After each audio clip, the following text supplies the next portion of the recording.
With so many podcasts out there, shows can get lost in the shuffle. That's why we implore you to check out Too Many Captains. You can find us at amoviepodcast.com. 5 unique takes on Hollywood movies and culture. Find us on Twitter at It's a Film Podcast. Check our intellectual deep dives into theatrical films. Find us on Instagram at Too Many Captains Productions. Unique takes on soundtracks. Find us on Facebook at facebook.com/Too Many Captains Productions. Find us at amoviepodcast.com on Spotify, Apple Podcasts, and Google Play. And now, here comes a new episode of Collateral Cinema. I'm Bo Maddox. And I'm Ashley Chancellor. This is Collateral Cinema.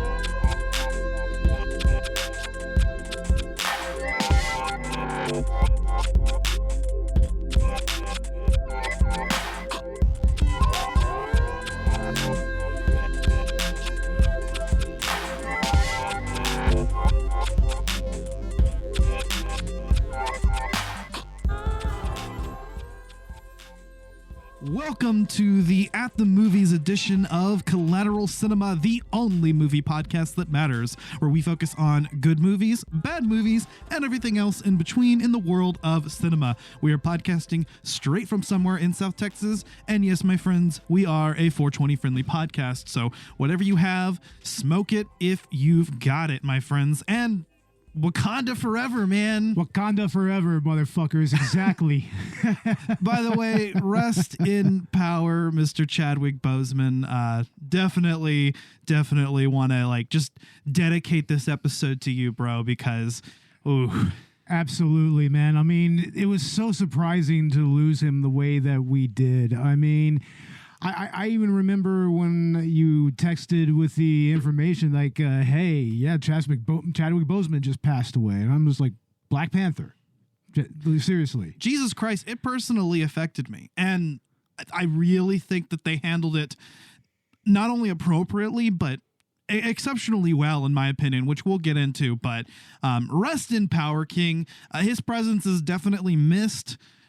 I do like what they're able to do without him, but I also feel like there's just something very missing from the Marvel Cinematic Universe as a whole, actually. Absolutely. I mean, his presence was just so integral to that character in so many ways that, I mean, there's still to this day, there's still a movement to recast T'Challa, at least before this movie came out and everything. Yeah, actually, especially if you're in any fan groups or shitposting groups, there's actually was a strong push from a certain demographic of people, of the portion of the fandom that they felt that T'Challa should have been recast and that would have been the best way to honor Chadwick's memory. But judging by the way that they handled his death in this movie, I don't actually agree with that. I think that they handled it perfectly because what they were able to do is take something that was sad and really resonate with their audience. I mean, that's the way this movie bookends itself. It starts and it ends on that note with, you've got the death of T'Challa in universe, which is sad enough, but then you also have an additional layer of sadness with Chadwick Boseman. Yeah, I mean, there were moments in this movie where I couldn't tell if it was the characters or the actors who were grieving, Chadwick. It's kind of, one and the same here. Yeah. I mean, everybody was so close to each other in this cast, especially coming from the first movie, that I mean, I'm sure that it was painful on set every day. I mean, no kidding, especially because this movie was in production prior to his death, or really, I don't think anybody knew that this was going to happen. He kept it tight.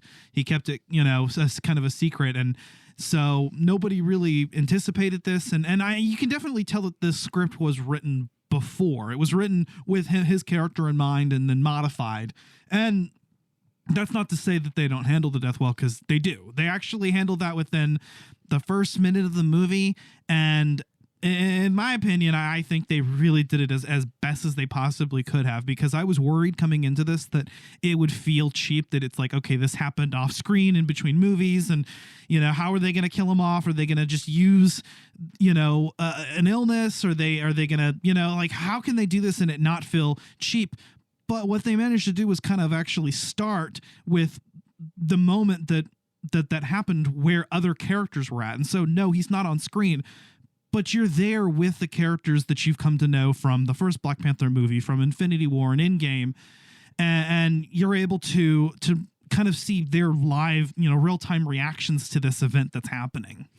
And honestly, I think that the best route for this movie was to just not really go into how T'Challa actually passed. It's an illness, and it's not disclosed. And I think that's it. It's just he was just sick all of a sudden. And that's best, because I think I remember hearing that there were rumors that it would just be cancer, like in real life. And I was like, well, come on, this is the Marvel Cinematic Universe. Like, surely they could cure cancer in their universe. But no, they left it undisclosed, and I think that's best. That way you don't nitpick it. You don't really dwell on the how, you know? It's just the only thing that you really see in the intro is that, you know, Shuri is frantically trying to find a way to help her brother. And then she eventually comes up with something, but it's just too late.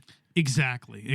So, yeah, we're dealing with a lot of issues that occurred as a result of the events of the first film. Now, Bo, you haven't actually watched the first Black Panther movie, right? No, I'm mostly familiar with Black Panther as a character from like Civil War and the rest of the Infinity Saga, you know, like Infinity War and Endgame. But even so, I think you can feel his Chadwick's absence from the Wakandan atmosphere. Absolutely. I mean, just the fucking poise that he had in that character. I mean, he was always very regal. I mean, he really felt like royalty whenever he was playing T'Challa. So, and honestly, I'm going to say that the cast here kind of envelops themselves in that regality, you know, especially like Angela Bassett. I mean, let me tell you.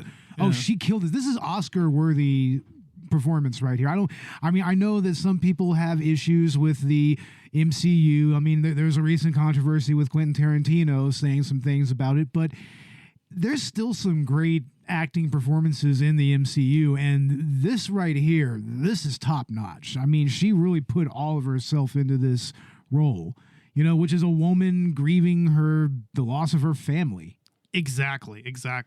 So one thing that this movie does, and I think it does it well, I'm going to go out and say I don't like this as much as I like the first Black Panther movie. Not quite as much, but it's almost as good. Ryan Coogler, really. But where I think where this movie actually does excel is in its ensemble cast. I mean, yes, you have Shuri as kind of the more central focus, but not by a whole lot. They kind of, you know, it's an ensemble cast. You have Letitia Wright, Denai Guerrera, and Lupita Nyong'o, Angela Bassett, Winston Duke. I mean, all characters that appeared in either the first Black Panther movie or Infinity War or Endgame. Yeah, and I really feel like these characters were just expanded upon in a way that's very raw and, you know, it's very true to apparently what he was going for here. But, you know, as far as, you know, just the theme of grief. Right, and I think what actually really works here is that it does feel like a tight movie. It does feel like that the cast really actually holds the movie together well. I actually agree. I mean, surprisingly, without Chadwick's, with his absence, you know, without that central character, you can still have this cast really win you. And I think that it works in part because they're somewhat united in that grief. Exactly. I mean, it's very much almost like group therapy happening for everybody who is involved with Chadwick in any way, you know? Mm-hmm. It really just bleeds out off the screen and everything bleeds off of the characters. And, you know, I mean, that's really what I kind of feel like with this movie is that, you know, just the members of Wakanda just in general is the character of this movie. I mean, Yes. not even Black Panther. Wakanda is the character here, and it's because Wakanda as a whole is dealing with this monumental loss, the loss of their protector.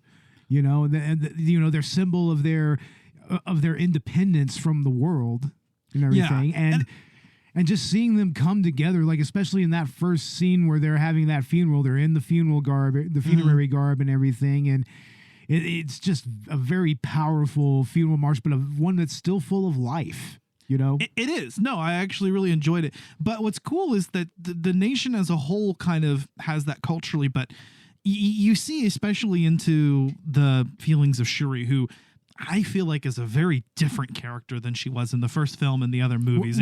Well, yeah, they had to bump up what was essentially a supporting character into like the main center of this deeply emotional journey. And yeah, Letitia Wright needs to shut the fuck up and absolutely shut the fuck up, Letitia. Shut the fuck up. The anti-vax shit is not fun, but she is a great actress. I will give her that. I can see why Coogler went ahead and just went with Shuri as the center of this movie. No, like as far as Black Panther is concerned, she's a great fucking character. I've always loved her. I've just always felt that the personal views of the actress are unfortunate, but like she's actually a great fucking actor. The character is written well. I've always loved Shuri, and what's really cool is that she undergoes a metamorphosis and she becomes a different person after T'Challa's death. And that's very obvious. And I think actually what's cool is that you have Dominique Thorne playing Riri Williams or Ironheart, who in many ways is kind of like Shuri's previous self. It's kind of like a mirror image of how she used to be. And I guess this movie kind of needed that with the character moving forward, you know? And also Riri is part of that, the other tribe that they've, the lost tribe that they've talked about in Black Panther, like the Wakandans who are not in Wakanda and everything. And this is true. The first film actually explored the concept of basically, like Killmonger's philosophy was that the black communities across the world were all brothers and sisters. Yeah. And that Wakanda should take care of their own. And that includes, the greater culture, Yeah. The surrounding black culture. And that was actually one of the more powerful themes in the first movie. So I like that that's extended here. Yes, Ironheart's a character that feels like it could have been shoehorned into any of the other movies, but I think it works to effect here because you do actually continue to explore that theme that they started with in the first one. And like I said, she plays a good parallel to Shuri's previous self. And also, she acts as a connection to Tony Stark, even. I mean, This is totally, like, she pretty much just ganked Tony Stark's, source code for his suits and everything and just started making her own. Which is why I'm excited to actually see her series, because she's getting her own series. That's already been announced. That's cool. This was just kind of setting her up. In many ways, it's kind of like how Civil War set up Spider-Man. Yeah. And it is kind of what seems to be what they're doing here, which is interesting because Civil War was also the debut of Black Panther. Yeah. I forgot to mention that. I mean, Chadwick was a big part of that, but the other characters hadn't yet been introduced, and those are who in full focus here. Of course, Martin Freeman returns as Everett Ross. Yeah, and the token white guy. Yeah, it's like they're our favorite colonizer. I think that's what Shuri calls him at one point. It's like, I love it. I mean, and that's something that I do want to get into is how colonialism plays into this movie because let's talk about Namor's civilization. Okay, so Namor. You have I'm probably gonna butcher this. Tenoch Huerta. Yeah, no, actually, that's not too bad. Tenoch Huerta Mejia. Mm-hmm. Okay. I mean, I grew up in San Antonio, so we're a little bit of that Latin American culture. We know a little bit about it. We're still white as all hell, but yeah. But anyway, if only Robert was here. So he plays Namor, as he was originally known in the comics, who was actually one of the very first superheroes. He, along with the Human Torch, and also Captain America, the right? Vision, and the Vision, and Captain America as well. Captain America was part of that. Yeah. So, no, I think the Vision was the Human Torch. Yeah. Okay, I got you. Yeah, whatever. Anyway. I don't know much about the comics, to be honest with you, but I've heard of Namor. I know who Namor the Submariner is. He was actually an Atlantean in the comics, and they actually announced this fairly early on, and I actually thought that it was a perfect decision in my opinion. I think it was a good decision, but to kind of distinguish themselves from the DCEU, which, you know, to be fair, Marvel used Atlantis before DC did. Yeah. But DC brought it to the screen first and arguably did it more did a more well-known approach to that. I mean, Aquaman's definitely a more popular and well-known character than Namor is. But anyway, so they transformed the Atlantean culture into the Talokani. It's pretty much based on Mesoamerican, Mayan, and Aztecian culture. It's very interesting. I mean, those were contemporary cultures at the time, I believe. I mean, like they even in the city, what was it called? It was Talocan. Like, I mean, they're even playing an ancient Mayan sport. You know, I think it's called pith or something like that, where you use your hips to pretty much throw a ball, to bump a ball into a hoop. Pretty much this ring. Okay. Yeah, it had like a ceremonial like angle to it in Mayan culture and everything. Like they were playing stuff like that. Like, I mean, and it's interesting, like I said, how colonialism plays into this, because we even see Namor take revenge on a plantation, which is based as all hell. I'm going to say that. Yes. It's fucking based that we're getting into something like that in an MCU movie. And actually gets his name. I don't think that's too big of a spoiler, but no. The El Niño Sin Amor, and that's where Namor comes from. Yeah. He's actually known to his people by a different name. Kukulkan. The feathered serpent god, yeah. Yeah, pretty much related to Quetzalcoatl. Right, I think the Mayan equivalent of... Oh, God, no. Does that mean that he's related to Lukoa from Dragon Maid? Because that makes me uncomfortable. And if you know anything about that, that makes me very uncomfortable. Oh, God, now I know who you're talking about. Yeah, actually. now you know showed me this. Yeah, now you know what I'm talking about. Oh, God. But no, I love the Mesoamerican approach here that they used. I like that Atlantis became that because, like I said, Atlantis is, well, number one, yes, it's been used in the DC. It makes it a little bit confusing for casual audiences, but even more so than that, I mean, I just feel like Atlantis is kind of overdone.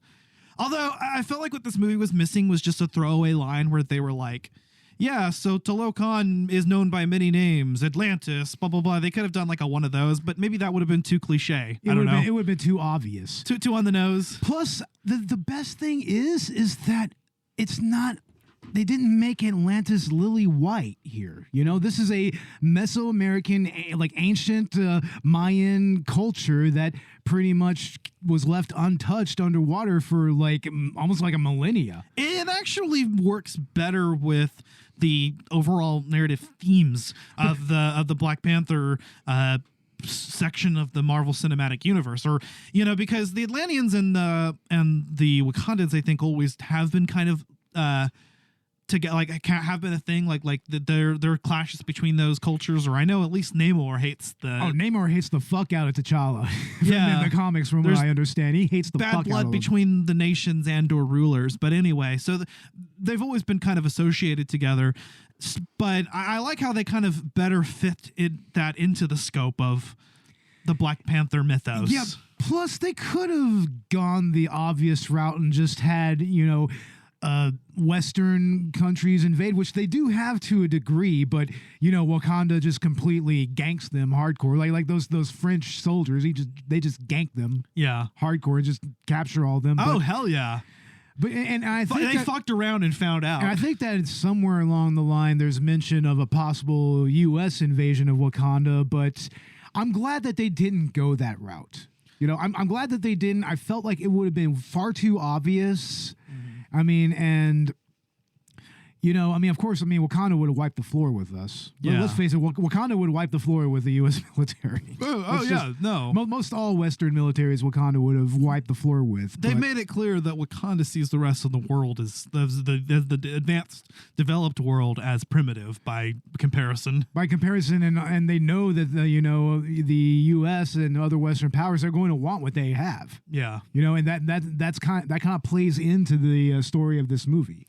I think that's what's kind of always been empowering about Wakandan culture, about Black culture or people culture for people of color. Which, I mean, as a person who's not a person of color, I'm not going to obviously relate to as much, but I see what they're doing with it, and I think that's beautiful. Yeah, I mean, and it's going on Ryan Coogler and everything. I mean, it's actually a brilliant decision on his part as a director. You know, and like I said, it's a brilliant way to bring these types of themes into a more mainstream audience like this. You know, like, I mean, I'm surprised that most of the anti-woke people aren't fucking, you know, just up in arms over this. I mean, yeah. There was a little bit of like I remember when it was first announced and they talked about the whole like Atlantean to Locan thing, and I remember seeing a couple people dissenting, but they were quickly shot down as saying, no, this is a good idea. Yeah, and it actually fits in with what the comics were like, sort of. Right, anyways. right. And I would argue Black Panther is one of the better films in the Marvel Cinematic Universe. It's just as a film, like quality, it stands up there with like Winter Soldier, Infinity War, as just really well written films. Yeah, well directed. Black Panther: Wakanda Forever is as well, just maybe to a smaller degree. Maybe that's because Chadwick's not here, man. I don't know. yeah. Maybe that's not its fault, but no. I liked what they did with Wakanda Forever. I mean, we went into a little bit of Namor, but what did you think about Namor? I think that in many ways he's very sympathetic, because I could kind of feel why he took the trajectory that he did. You know, well, I mean, he was born. I mean, he was born out of a situation where, you know, that's actually kind of similar to, you know, what happens with Wakanda and with the ancient, you know, the ancestors of Wakanda and whatnot. So, I mean, it's obvious that he would have so much hatred against the surface world and everything. And initially, I mean, I think that he wants to wage war against pretty much everybody.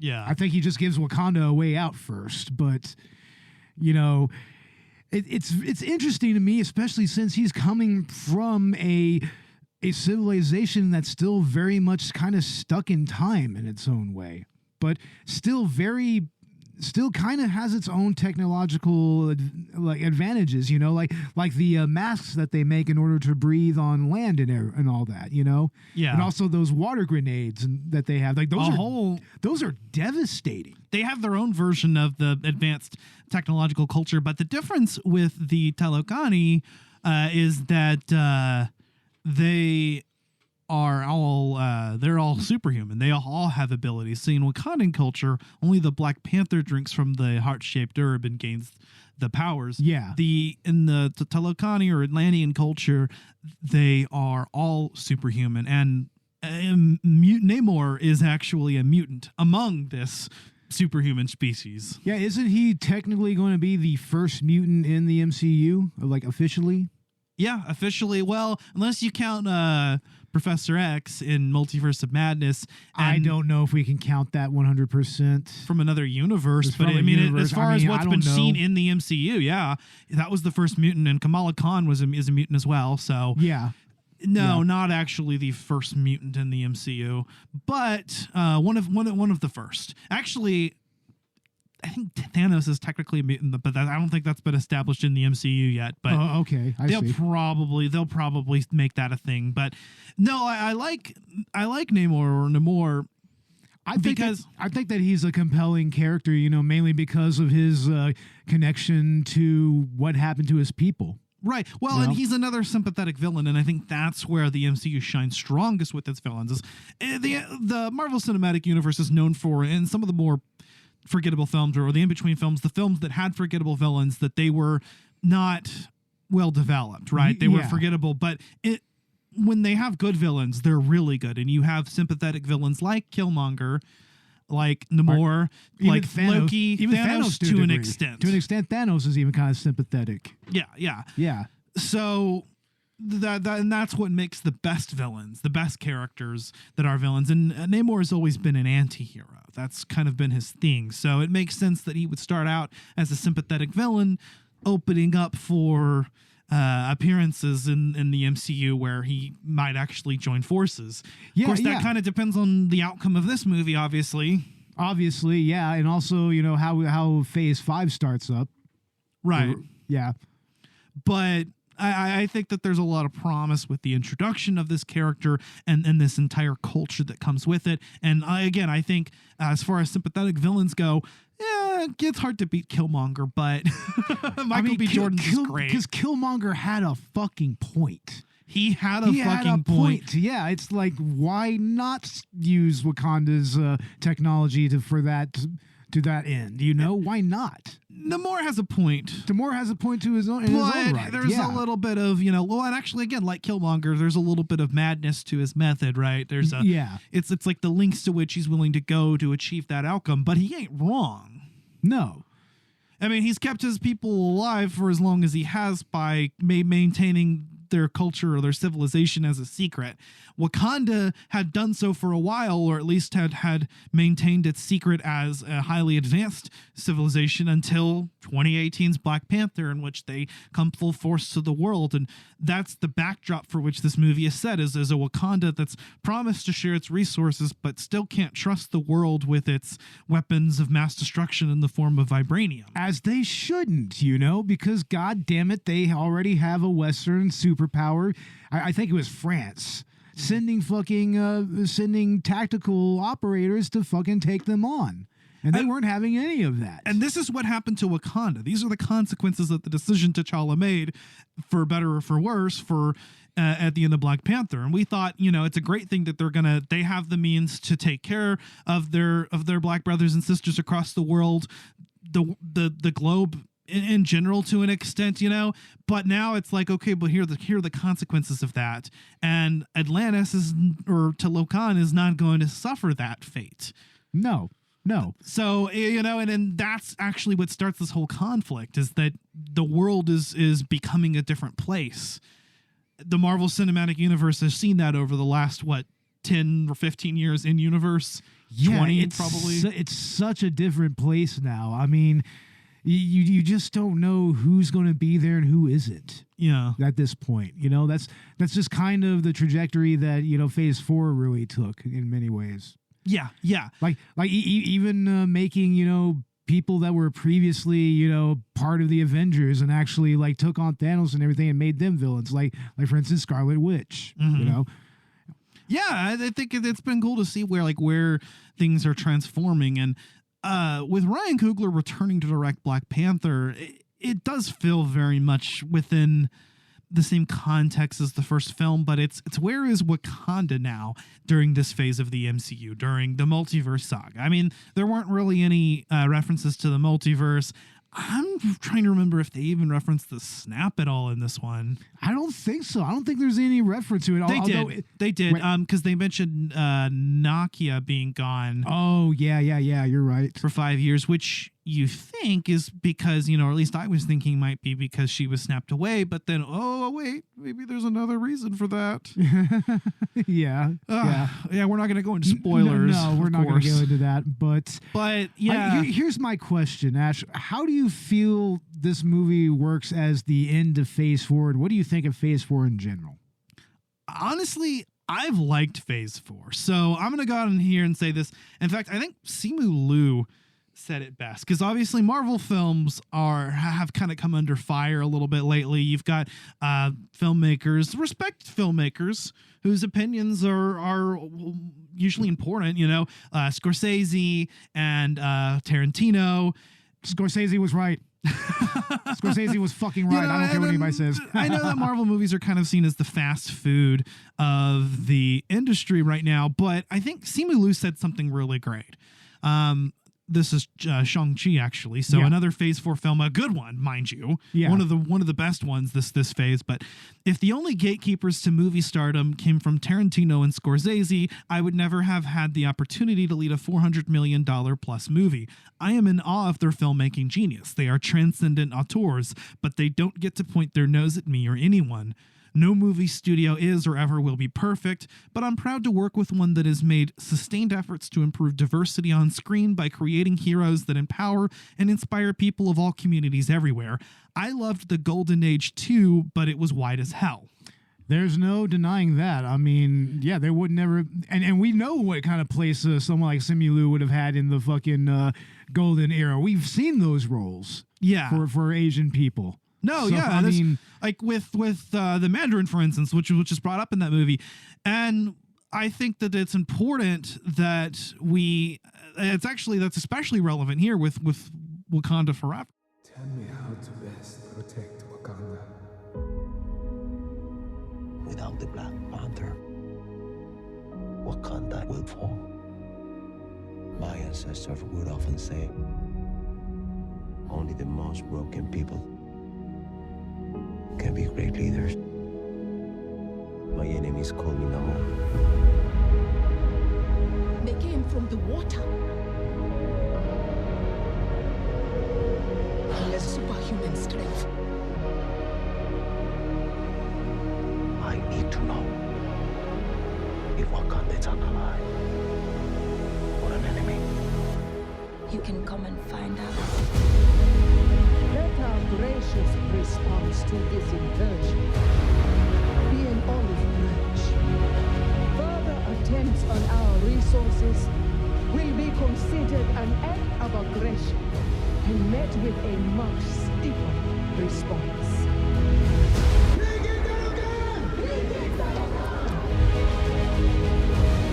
That can't be good. He's coming. To the surface world. Vibranium. He's covered in it.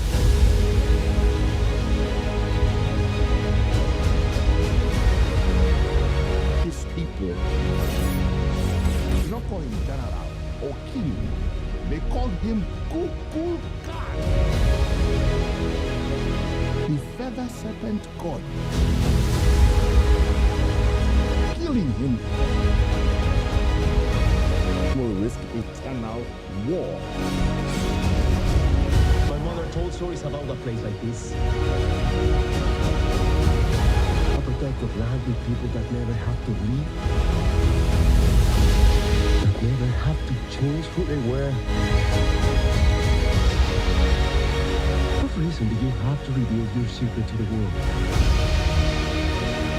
You know what you whisper. You have lost the protector.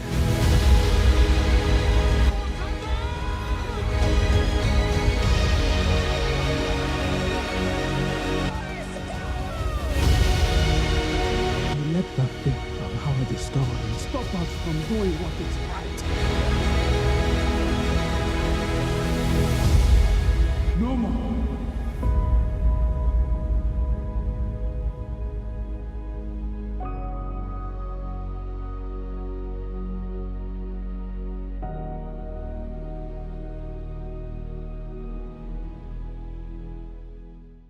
Exactly. Diversity and taking, for instance, the Atlanteans, making it more diverse in a movie, a section of the Marvel Cinematic Universe that focuses on diversity, on empowerment of people in color. Yeah, it's the one place of the MCU that isn't lily white. And like I said, that's why it was good that the antagonist in this movie wasn't a white nation or anything like that, because I feel like that would have been very cliched. You know, so you know but what? It's different to have like this ancient, both these two cultures with colonial backgrounds. You know, having dealt with colonialism before, just kind of clashing and then just coming to an understanding. You know, that's kind of what it is. Yeah, no, exactly. So I'm gonna say that I think there is substance. I think that.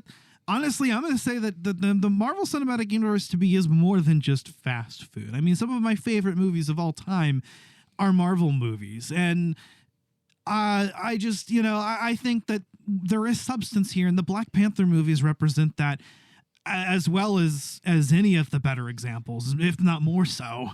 Yeah, more or less. Ryan Coogler's work in the MCU is really on point. And I like what they did with Wakanda Forever. It had a lot to cover, and I feel like it did so effectively. It's a long movie, but it didn't really drag for me. I have heard some complaints about the length of the movie here or there. And it's fair enough. I mean, I can see why you might say that, but it didn't bother me. No, I don't really feel like the pacing was off or anything, Yeah. I mean, and honestly, there were very few moments where I was like looking at my phone or anything while we were watching it. And I mean, I don't know. I think that, I mean, these movies live and die by the director that it's given to and the cast that's put together, Yeah, but it's a fantastic. Take for example, Multiverse of Madness. I maintain that is an excellent Raimi film, but maybe not a great, maybe a good Doctor Strange movie, but not a great MCU movie. Well, but my thing on that is that what is an MCU movie? Because what's great about the MCU is that you take so many different types of stories that exist in honestly different subgenres within the MCU and different teams of directors and writers, and yet there's continuity and not really any glaring plot holes to speak of, nothing that can't be easily explained anyway. And yeah, so I think that each movie kind of occupies its own space, and Phase 4 has honestly been a really good example of that. Phase 4 it's kind of been all over the place. It's all over the fucking place. We've had like a comedy movie, we've had a martial arts movie. But remember, this is the beginning movie. of the multiverse saga. Yeah. The Infinity Saga phases 1 through 3 are over. Phase 4 is the start of the multiverse saga, which will end with Phase 6 with Avengers King Dynasty and Avengers Secret Wars. Oh, okay.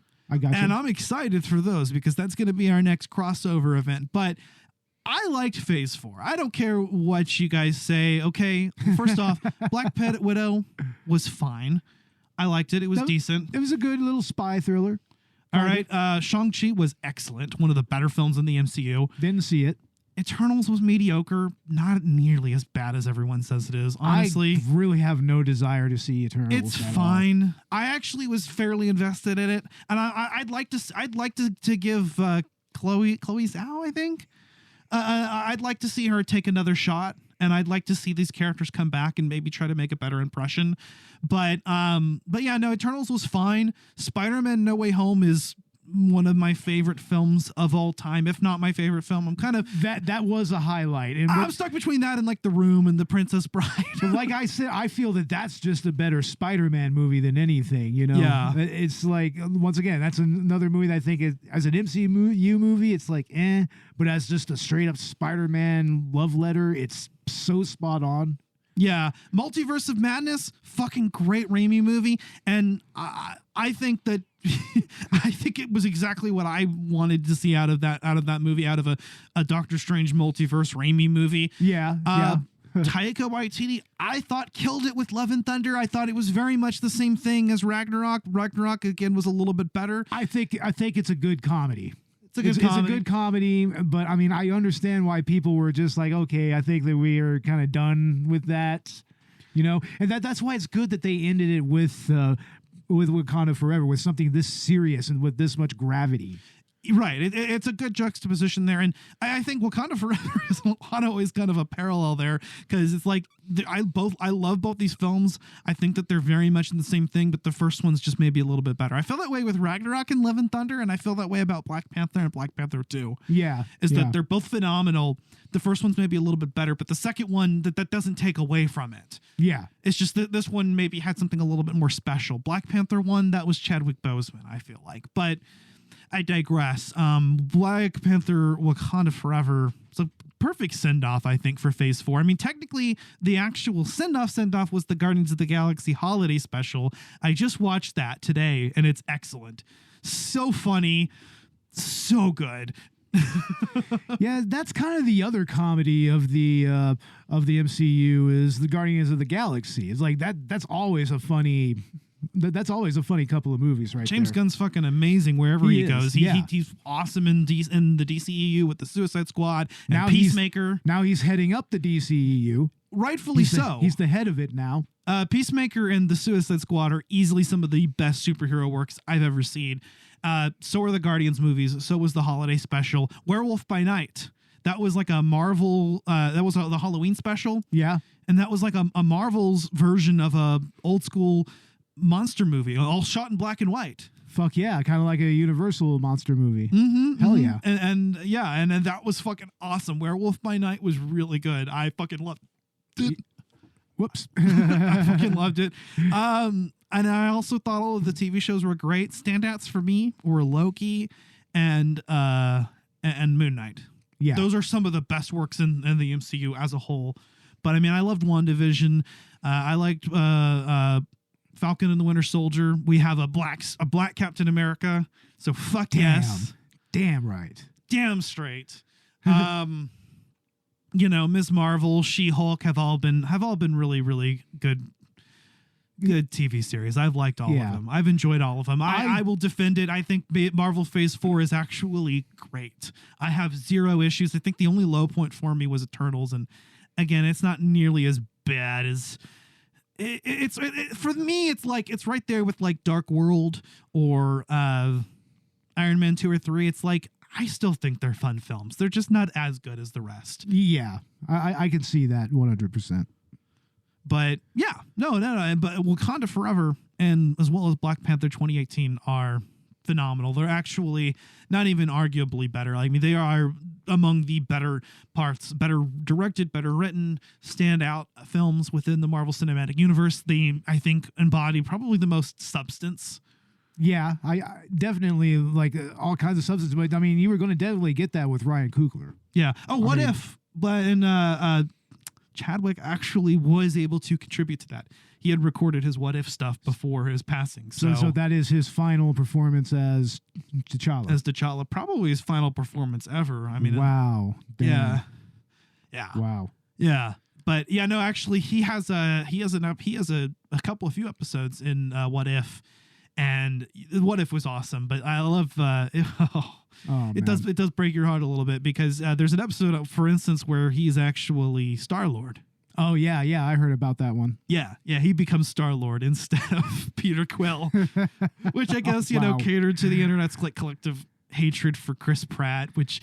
Whatever, I love him. I think he's a cool guy. I think he's a good guy. It's me, Mario. He's good enough for James Gunn and the rest of the cast of the Guardians films. Yeah, but the MCU. Does he have to be Mario? Does he? I don't know. Yeah.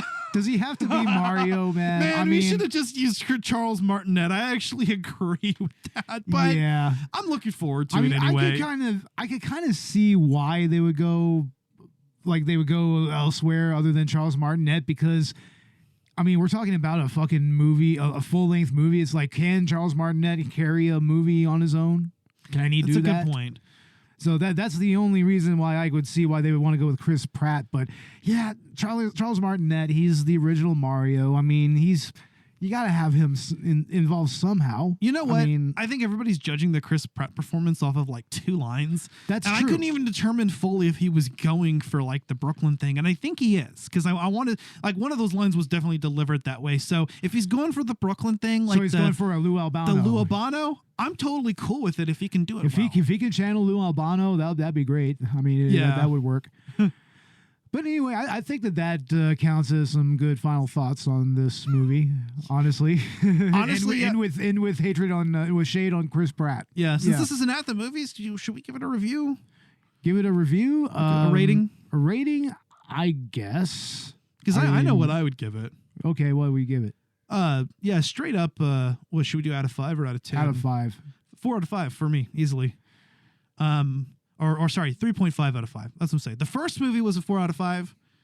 No. The first movie was a 4.5. This one's a 4 out of 5. Yeah. All right. I'll stick with that. I'll give it 3.5 out of 5 because like I said, I don't. Like I said, well, great way to bump out everything, Ash. Sorry. Good job.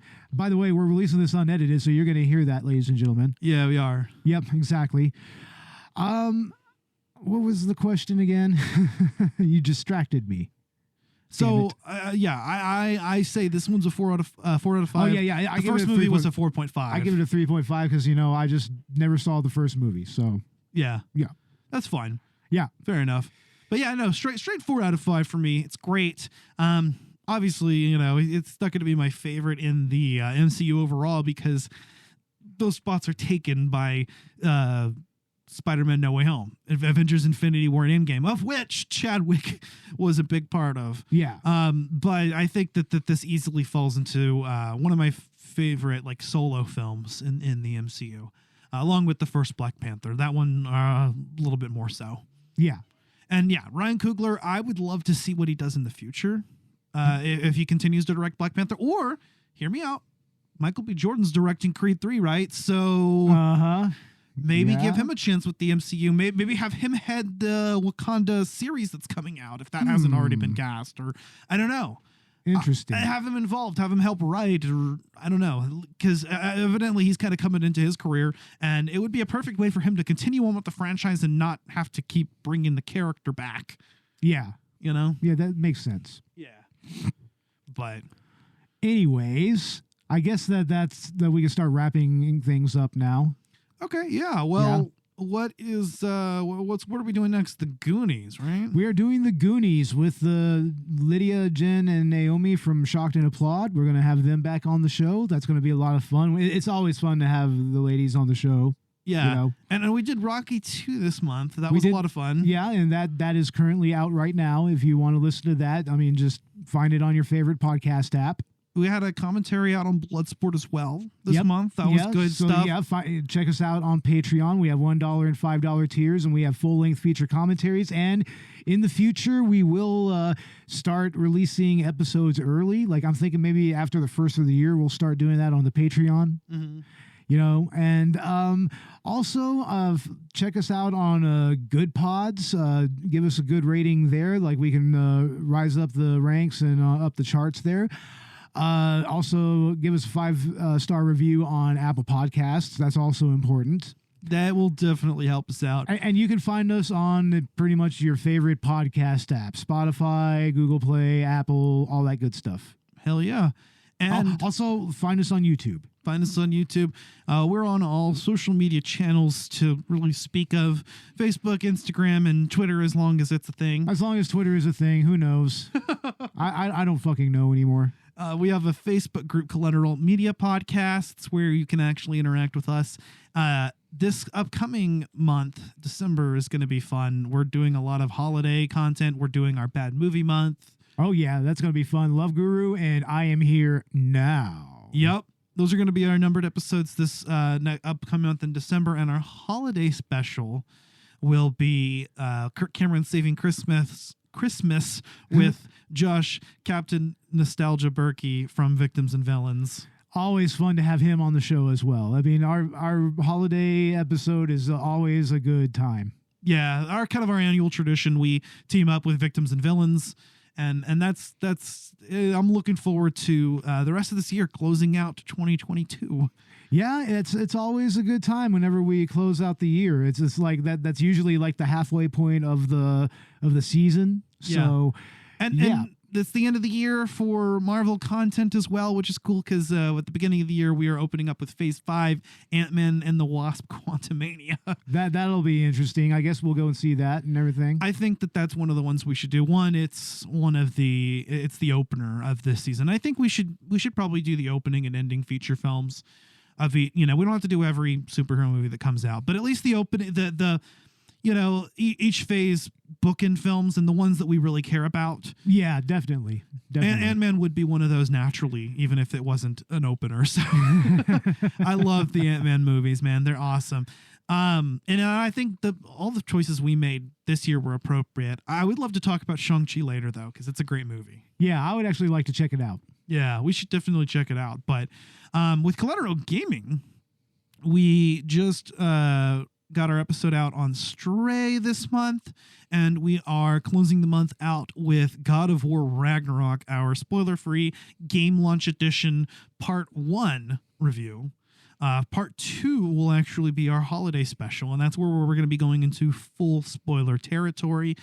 For the month of December, we're going to be doing The Legend of Zelda: Link Between Worlds, and we're going to be making December kind of a Zelda month from here on. Oh, cool. Yeah. That'll be fun. Exactly, because we cover Zelda, roughly once per season, and at least. Yeah. So I'm actually really excited about that. And I have been really invested in God of War Ragnarok, man. It's so fucking good. I've heard a lot of good things about it. Oh, I just want to come right now thinking about it. Oh my God. But yeah, guys, Black Panther Wakanda Forever. Go see it in theaters. That's our recommendation. Do you agree, Bo? I agree. Go see it in theaters. I watched it in theaters with my mom, actually. I watched it for my birthday. Awesome. Yeah. Kind of like how we saw Love and Thunder on my birthday. Yeah. So it was on my birthday. I got to watch Black Panther Wakanda Forever. I actually watched a double feature. Black Panther 1 and Black Panther Wakanda Forever. Oh wow. Over awesome. at the at the Casablanca. Oh cool. Hell yeah. Yeah, I think so. Awesome. No, awesome. it wasn't the Casablanca. It was another San Antonio Santikos theater, but okay. One of those. Anyway. I watched them both, so go check out Black Panther Wakanda Forever this month. It is really worth the watch, especially if you are a fan of the first film, of Marvel films in general. This is one of the ones that you should definitely go out to theaters to see. Even if some of the other ones were ones that you would have waited for to stream, this one's not one of them. Go see it in theaters. No, yeah, this is definitely a theater movie all the way. Yeah, if you're a casual fan or you haven't really watched the first Black Panther movie, I'll leave it up to you. But if this is your thing, I mean, yeah, I like it. Exactly. Hell yeah, guys. Well, that being said, I'm Ashley Chancellor. And I'm Bo Maddox. This has been Collateral Cinema at the Movies. We are out. Wakanda forever. Wakanda forever. Rest in peace, Chadwick.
Collateral Cinema is a Collateral Media podcast.